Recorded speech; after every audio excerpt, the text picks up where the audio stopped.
श्रीराम समर्थ। 5 जून। वैराग्य वाचून सारा परमार्थ लटका आहे।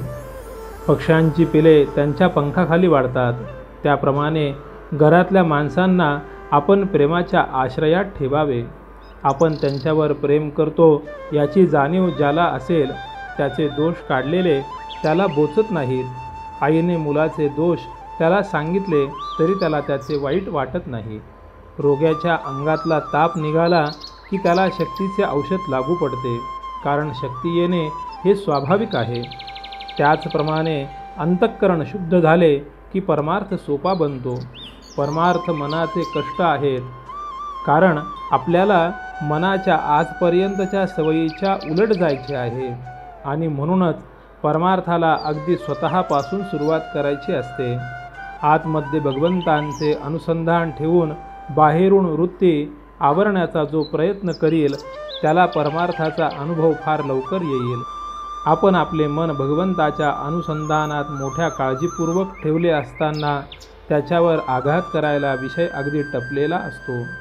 मन जरा भगवंतापासून बाजूला झाले की पुरे विषयाने त्याच्यावर घाला घातलाच म्हणून समजावे। साधकाने रात्रंदिवस अगदी डोळ्यात तेल घालून जपले पाहिजे, म्हणून परमार्थ म्हणजे अखंड सावधानता होय। प्रपंच आणि परमार्थ वेगळा नाही। प्रपंच अनासक्तीचे आणि आनंदाने करणे हाच परमार्थ। परमार्थाच्या आड काय येते? धन सुत दारा वगैरे आड येत नाहीत, तर त्यांच्यावरचे जे ममत्व ते आड येते। वस्तूवर आसक्ती न ठेवणे हे वैराग्य आहे, ती वस्तूच नसणे हे वैराग्य नव्हे। एखाद्याला बायको नसली म्हणजे तो विरक्त, आणि असली तर आसक्त असे म्हणता येणार नाही।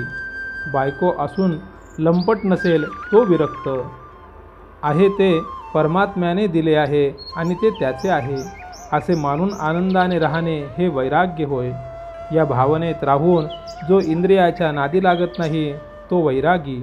वैराग्या वाचून सारा परमार्थ लटका आहे। कोणतीही गोष्ट अभ्यासाने साध्य होत असते।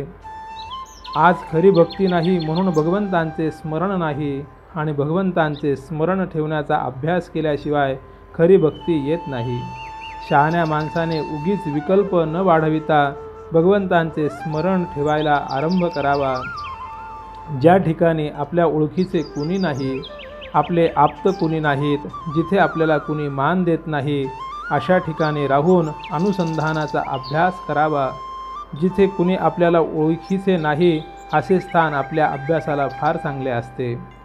बाह्यांगाने करावी प्रपंचाची संगती, चित्ती असावा एक रघुपती। श्रीराम समर्थ।